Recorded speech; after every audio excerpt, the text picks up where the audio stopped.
Now that we learned about one capitalist god, it's time for the other capitalist god before we get back into Minecraft. Before we get back into Fucking MasterChef. obnoxious audacity.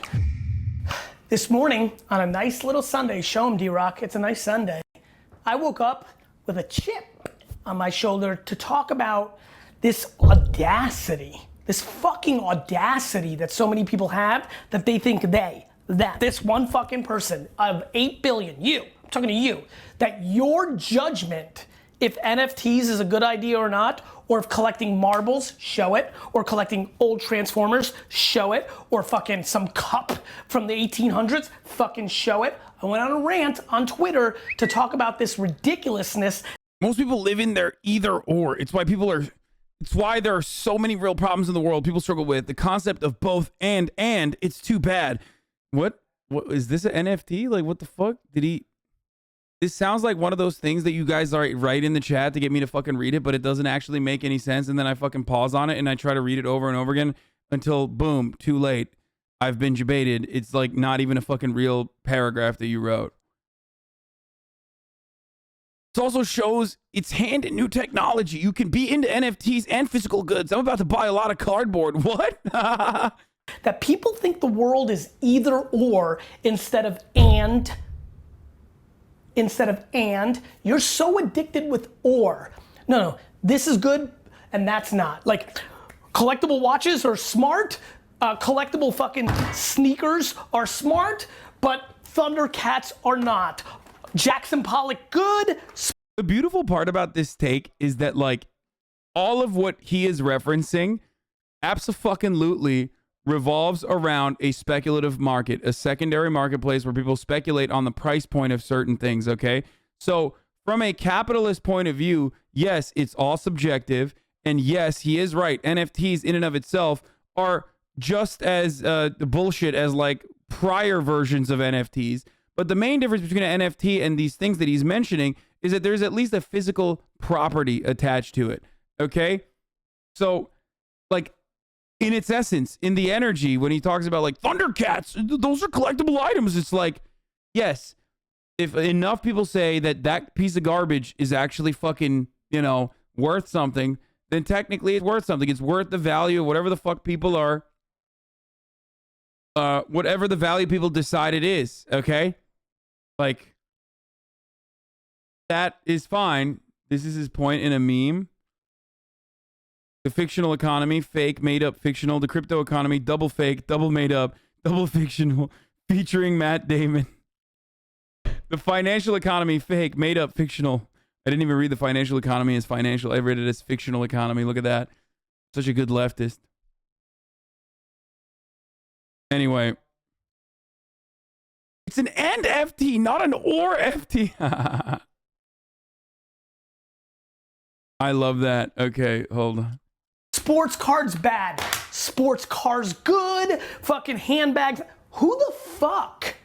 No, all of those things are just ways for the wealthy to park their fucking assets. Okay? It's just ways for tax evasion. It's just ways for the wealthy to like to showcase their level of wealth. Every single thing he just mentioned, including diamonds, for example, are just, expensive because we have decided they are expensive. Do you think you are? The biggest mistake I see right now on everyone's hot takes on NFTs is the culture of no and the culture of either or. If you dropped an M and an E, fucking post-edit this shit, Team Gary. If you dropped an M and an E at the beginning and the end of that fucking terrible word or and made it more, you would actually live life. The biggest issue in life is that people think it's either or, that their religion is better. Fuck yes, dude. Yo, he's spitting right now, bro. I can't believe, dude. Oh my God, I just made $1 million, dude. That right there, dude. If people were like, yo, Hasan, do you want $1 billion or do you want 1 billion moments with Gary Vee that are exactly like that? I say 1 billion moments with Gary Vee, baby. That's right. This man's he's worth more than $1 billion. He's worth $1 gorillion, which is a real amount of money. than someone else's, that their political stance is better than somebody else's, that their product is better than someone else's, that their content is better. Your fucking inability to understand everybody can get theirs, that we can all fucking coexist, that NFTs can dominate while sports cards and comics and toys. I'm going to the fucking National this upcoming week or in 2 weeks to Chicago, and I'm gonna buy a fuckload, and I mean a fuckload of cardboard, while I'm also gonna buy NFTs on the blockchain. And very easily in my... I love this because it's like, dude, investment into these sorts of like memorabilia and shit like that is already a fucking foolhardy endeavor. But at this point, 2 minutes in, it's basically him just flexing that he has a lot of fucking... He has a lot of money, so he could just gamble it away on all of these different things, right? That's basically it. He's just saying, like, I have a lot of money and I can gamble it on whatever the fuck I want. I can do it. And it's not an or situation. But for people who he's speaking to, they do not have that kind of disposable income, okay? So they actually do have to make a decision on, like, are they able to buy cardboard or are they able to buy NFTs? Now, if you ask me, don't buy either, obviously. I think that that is a horrible fucking idea. Both are different kinds of gambles, okay? And both of those are going to hurt you in the long run, okay? Gary Vee has made his entire fucking net worth by making those gambles because he was able to have capital up front, okay? As a consequence of his father's very successful business that he made truly more successful through his marketing initiatives, for sure, okay? But now,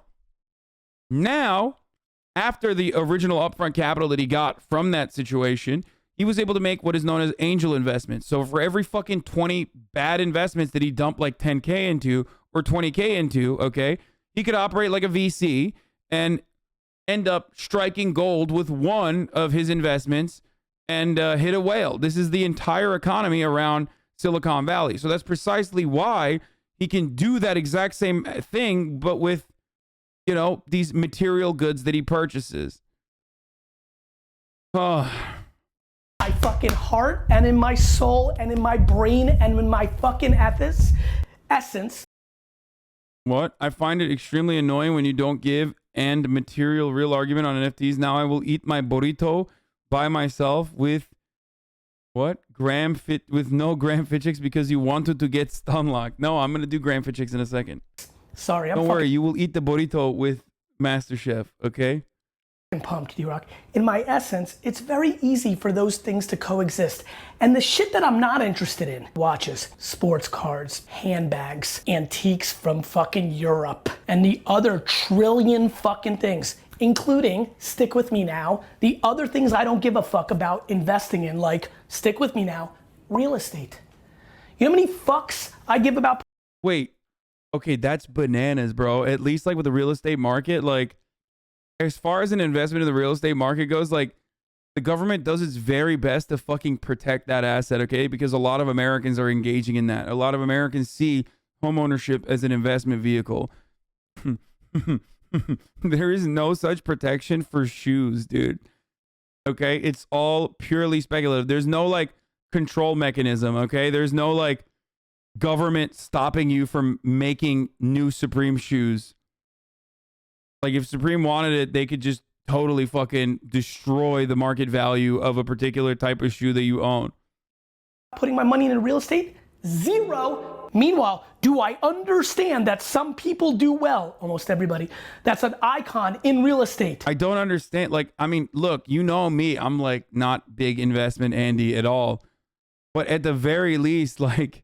At the very least, like, I have somewhat of an understanding, and I feel like he's just giving you wrong advice on purpose. You know what I mean? What the fuck?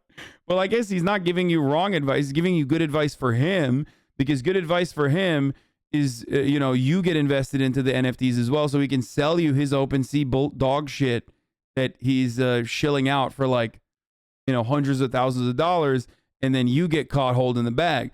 It's just he's at the top of the pyramid, right?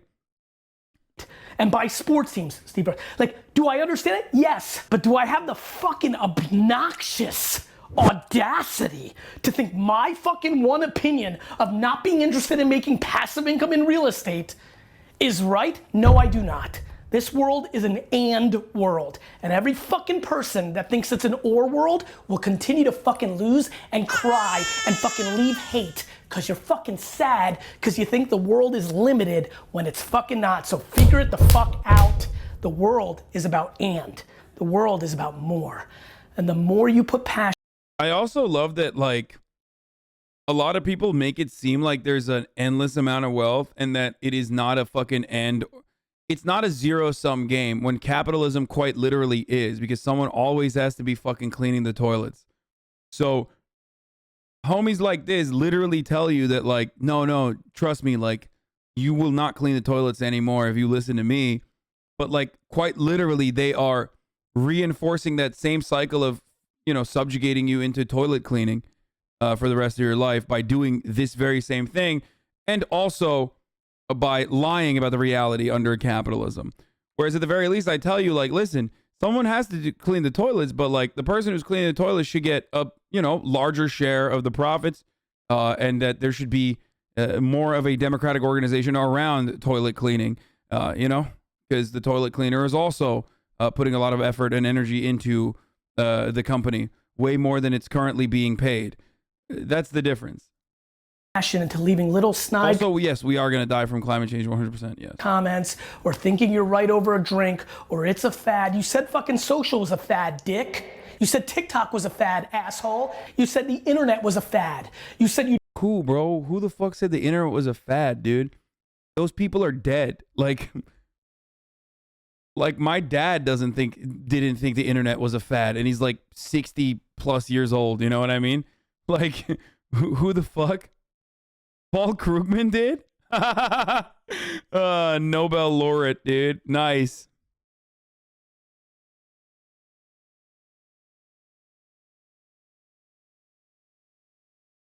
You'd never get a fucking iPhone because you love your fucking BlackBerry. You fucking know, Mafia. This no.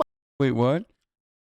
You said, wait, what? They said was a fad, asshole. You said the internet was a fad. You said you'd never get a fucking iPhone because you love your fucking BlackBerry. You fucking know, Mafia. This no Mafia, so many of you are. Fucking. Bro, the problem with this is that, like, if you say yes to everything and you have enough money to be able to say yes to everything, 1 out of 20 is going to hit. Okay, and that's great. Like, you won, right? You won, and you can make up for all of the fucking losses on the other side. Yeah, exactly. I was just describing it earlier. Murat just said that's literally what VCs do. And that's the difference between Gary and everybody else. He can say yes to everything now. Okay? But with respect to his entire net worth, or with respect to his, like, overall disposable income, whatever the fuck, okay?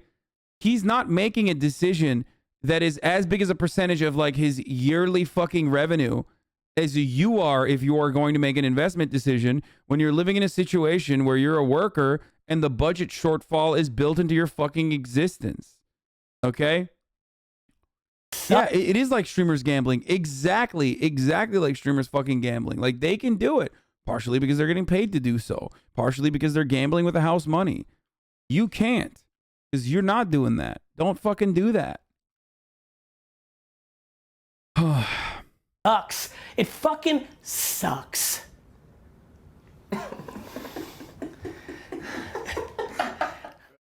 Share this video that changed somebody's life. This is why Gary's on my Mount Rushmore of human beings, says the roommates. I call this the all or nothing mentality myself, similar to either or. Ever since I realized it and stopped extremism, I thought in my mind, my life has gotten a lot easier. Also, over time, I get that you can't be all in, no all or nothing mentality either. What? What happened? What people value is what they value. People thought being on YouTube was a waste of time. Look how that one played out. Nobody believed in esports. Guess what? They're wrong about that. I think people don't realize that for every fucking successful initiative, there was like a million fucking, for all the TikToks, there was like a million fucking social media platforms that you didn't even think about. Okay? Like, it's not always Ubers, okay? And the people at the top can make those risky financial choices.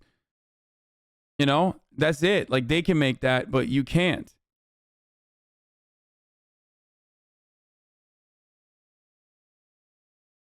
These dudes are all actual morons who lucked in the random investments and think they're brilliant. Yeah, exactly. People forget that MySpace existed because Facebook was a success. Yeah, I don't know. He's just like yelling at people at fucking garage sales, and like that's how he. I mean, the thing is, like, his investments aren't keeping him afloat. Okay, at this point, he's a content creator.